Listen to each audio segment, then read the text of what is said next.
Mike's Daily Podcast. I did find out something yesterday that I was wrong. In a previous podcast, I had said that maybe what caused the radioactive excrement out of my dog, Basil the Boxer, was that possibly it was electrolytes, because I had to give him Pedialyte because he had not eaten for almost a day. So Mike's Daily Podcast. I was wrong in that assumption. Wrong. It was actually bouillon cubes. Mike's Daily Podcast. Bouillon.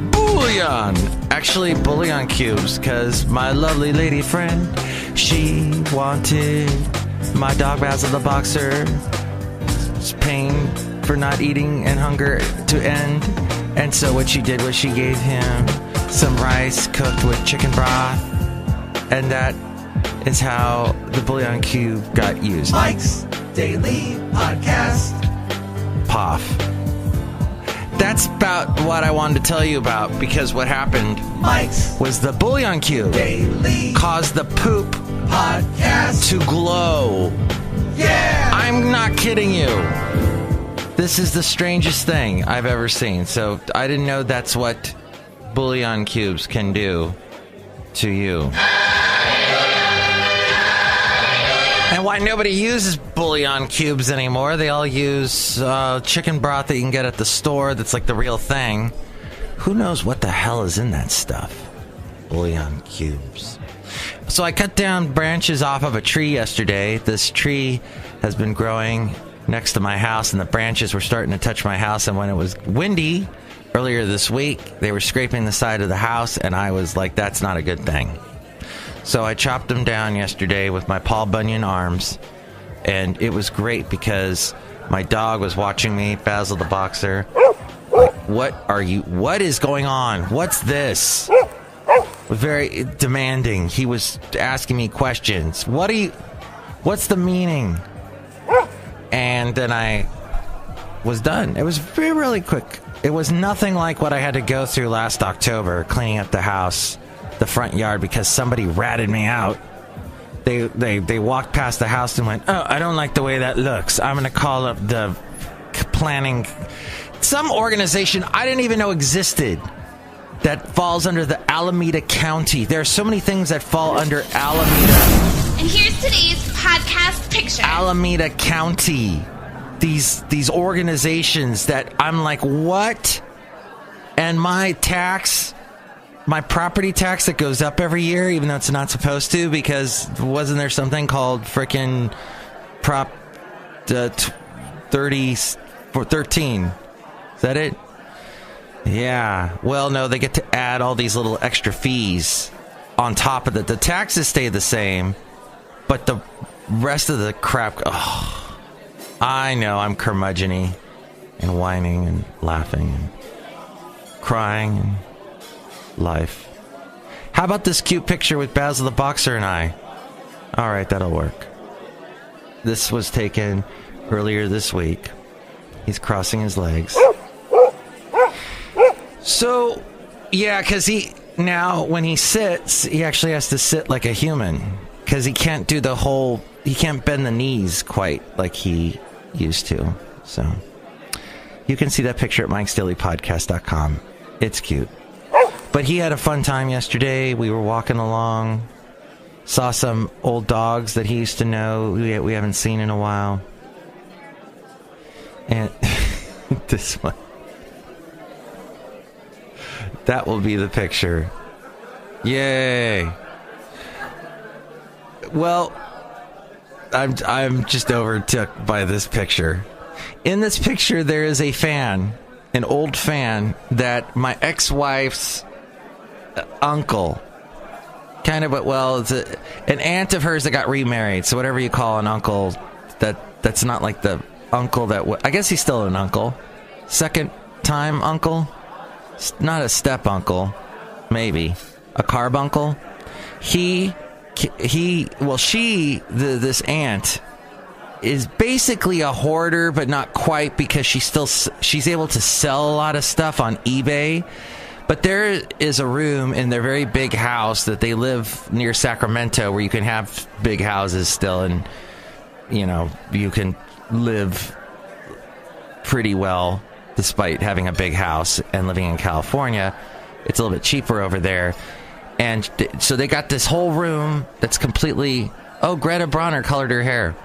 Just thought that should be noted watching C-SPAN this morning as they discuss the government shutdown. I'm not talking about it. I'm not talking about it because you're sick of it, I know. And so this the carbuncle took one of the fans that this hoarder ant got, and it wasn't working, and he fixed it because he's brilliant, and he knows somehow old 1960s technology. He figured out the wiring, and he got this fan to work, and he gave it to me. That's the point. He gave me this fan, and I turned it on, and all of a sudden I'm starting to smell like a burning smoke thing, and I turned it off. I said, okay, no, maybe that's not supposed to be on. But I keep the fan around because, well, it looks cool. Hey, that was a wonderful podcast today, wasn't it? Where I talked about stuff like that. And do you remember Vanessa Bayer's impression of Miley Cyrus where she go, and stuff like that? And all kinds of and I love my daddy and stuff like that. New York lost over 48,000 people in 2019. They got the heck out. It was the biggest city. It was the biggest amount of people, the largest amount of people to leave a city in 2018 rather, last year. So mass exodus of people leaving New York. I would hazard a guess that sort of happens a lot. And here's something you probably didn't know. Sage. It's the next big thing. Walmart is selling like sage that you could find in California. We got sage bushes, well, in the Northern California anyway. These sage bushes are growing everywhere. Walmart will charge you $17 for some sage. $17. But people are going nuts about sage. They put it in, I think I've had it in food. I can't remember what I had it in. I know I've had rosemary. You put that in focaccia. Focaccia, what you talking? Forget about it. Focaccia, that's all the Italian I know. And today is that show with the gangsters, Sopranos, where they were the baritones. Ha ha. Somehow that show has lived on in the memories of so many people. It was must-see TV on Sunday evenings on HBO for, I think, the early O's, particularly. I remember that.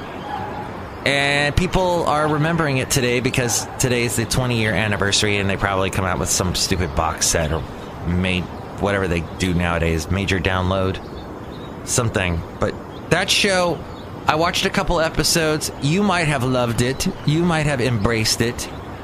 The thing I really liked about the show was David Chase. David Chase, who created it. David Chase worked on Exposure in the last couple seasons. In fact, when Rob Morrow... Is it Robert?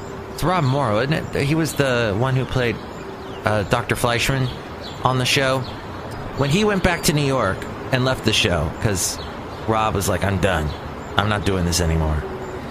I'm a big star. I need to go on and do a show like 10 years from now called Numbers, which he did. And that was like successful, though nobody remembers that show anymore. Hey, it had the guy from Taxi in it. And the kid from 10 Things I Hate About You. The annoying one.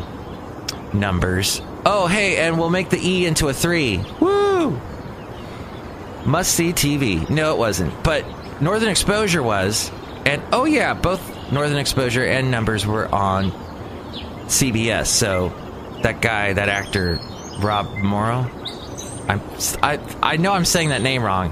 At any rate, he was on both shows. And so he must have a thing with CBS. I noticed some actors keep recurring on CBS. Maybe they signed a contract or something. I don't know how that all works. Show business is not my thing, but I am kind of in it anyway. So what happened on Northern Exposure after Dr. Fleischman left, they brought in a Dr. Capra, an Italian doctor who was married to Terry Polo, the blonde woman from Meet the Fockers, Meet the Family, the blonde, very, very vanilla-y, white girl, Terry Polo. And she was the wife. So, in this, what they then redesigned Northern Exposure to be, because it's a show that takes place in Alaska. So you got a guy from New York who moves to Alaska and is like, what the heck? So I think Dr. Capra and Terry Polo came from California, Los Angeles, maybe San Francisco. And they move up to Alaska and they're, fish out of water. Whoa, this is weird. Look, Eskimos. Oh my gosh, there's all this land and moose and I don't know what to do. So all of a sudden, hey, it's Joel. All of a sudden, out in the Joel just showed up. Thank you for showing up here at Café Anyway. So what ended up happening was, okay, to sum this all up, David Chase took over the show in those days of Northern Exposure, and he brought in this Italian element that was a precursor to Sopranos. And there was sort of a meeting of the gangs, the Italian mobs or whatever, that in the little town of Alaska. And apparently they had a really nice restaurant. And so it's an interesting part of... And I remember Terry Polo getting mad at her husband, the Italian husband, because he was getting, like, uber Italian, like, throwing all these... Like, all of a sudden this accent appeared out of nowhere that he never had before. That was pretty funny. Hey, we didn't say hi to the people yet at Café Anyway. Let's do that real quick because we are running out of time. Oh, and the Xfinity, your Comcast bill is due today, probably, just so you know. Thought I'd share that little bit of news. Hello, Mega Master, it's Madame Rootabega, and I enjoy being here on the Café Anyway podcast. Woo. That's not the name of the podcast, but thanks anyway. And this is Valentino, the banking attendant.